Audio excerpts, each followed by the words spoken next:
Halo semuanya, selamat datang di video kita. Pada video hari ini, kita akan menjelaskan tentang penjelajahan Samudra yang terjadi antara abad ke-15 dan abad ke-17, serta kolonialisme dan imperialisme yang dilakukan oleh beberapa bangsa Eropa. Tapi, sebelum kita membahas masing-masing bangsa Eropa secara lebih dalam, kita harus mengetahui nih, apa yang mendorong bangsa-bangsa Eropa ini untuk datang ke Nusantara atau yang sekarang kita ketahui sebagai Indonesia untuk mencari rempah dan juga berdagang. Ayo kita cari tahu. Bangsa Eropa termotivasi oleh tiga hal utama, yaitu gold, glory, dan gospel, atau yang disebut sebagai slogan 3G. Gold adalah keinginan bangsa Eropa untuk mencari kekayaan dan jalur perdagangan langsung untuk rempah-rempah. Glory adalah keinginan bangsa Eropa untuk memperluas wilayah kekuasaannya. Dan yang terakhir adalah gospel, yaitu keinginan bangsa Eropa untuk menyebarkan ajaran agama Kristen di seluruh dunia.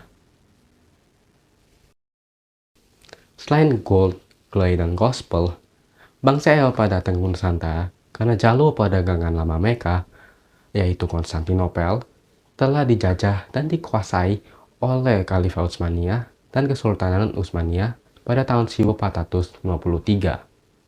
Nah, karena kalian sudah mengetahui alasan kenapa bangsa Eropa datang ke Nusantara untuk mencari rempah-rempah, ayo kita bahas masing-masing bangsa Eropa yang pernah datang ke Nusantara secara lebih dalam.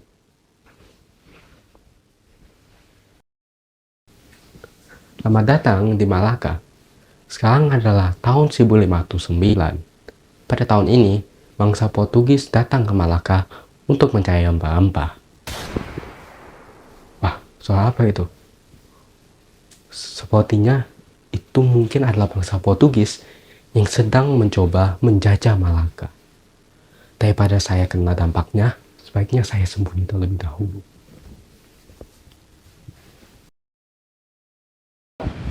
Maju! Ayo maju!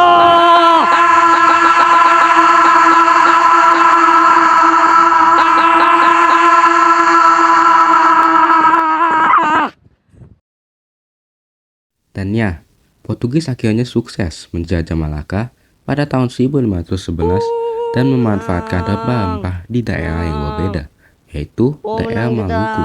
menang. Yes, menang kita. Oh. Tapi bukan hanya bangsa Portugis saja yang datang ke Maluku. Bangsa Spanyol juga datang ke Maluku pada tahun 1821 yang menyebabkan konflik antara kedua bangsa tersebut.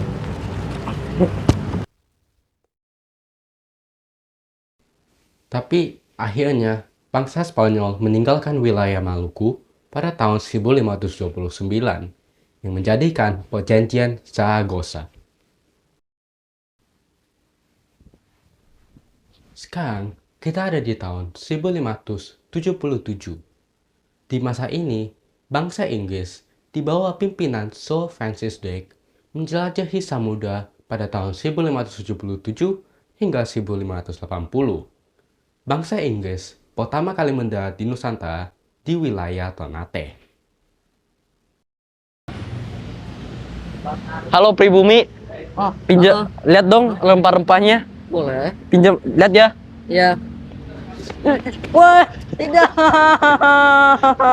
tidak.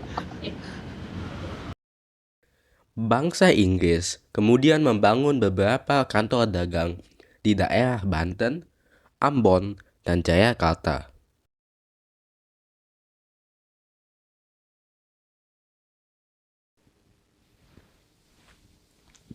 Sekarang, kita di tahun 1596, hampir 2 dekade setelah bangsa Inggris datang ke Nusantara. Apa yang sedang terjadi di situ? Ayo kita lihat sama-sama.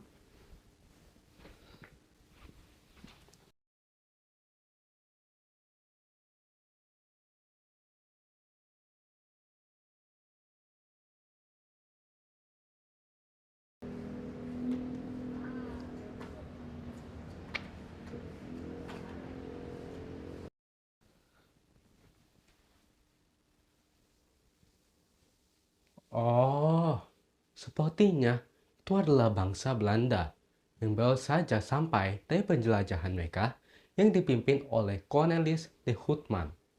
Sama seperti bangsa lainnya, bangsa Belanda datang dengan tujuan untuk mencari rempah-rempah.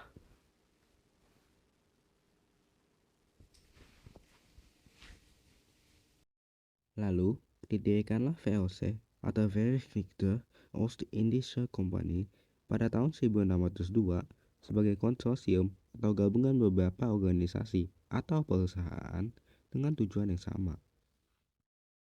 VOC diberi piagam monopoli oleh negara Belanda. Piagam ini memberi VOC wewenang untuk mengadakan perjanjian, memungut pajak, memenjarakan, dan mengarahkan kekuatan militer demi melindungi kepentingan dagangnya. Namun, VOC akhirnya bubar pada 31 Desember 1799 karena kebangkrutan yang disebabkan penyalahgunaan dana atau korupsi, utang, dan beban biaya peperangan yang dilakukan VOC seperti perlawanan Sultan Agung, perlawanan di Banten, perlawanan di Maluku, dan perlawanan rakyat Aceh. Nah, sekarang kalian udah tahu tentang penjelajahan Samudra, kolonialisme, dan imperialisme yang dilakukan oleh beberapa bangsa Eropa. Walaupun rakyat Nusantara tidak memiliki senjata atau kekuatan yang sekuat bangsa Eropa, mereka mempunyai mental dan jiwa yang sangat kuat, sehingga mereka dapat melawan bangsa-bangsa Eropa dan akhirnya membuat Indonesia merdeka. Demikian video dari kami. Semoga ini dapat bermanfaat untuk teman-teman sekalian. Saya ucapkan terima kasih.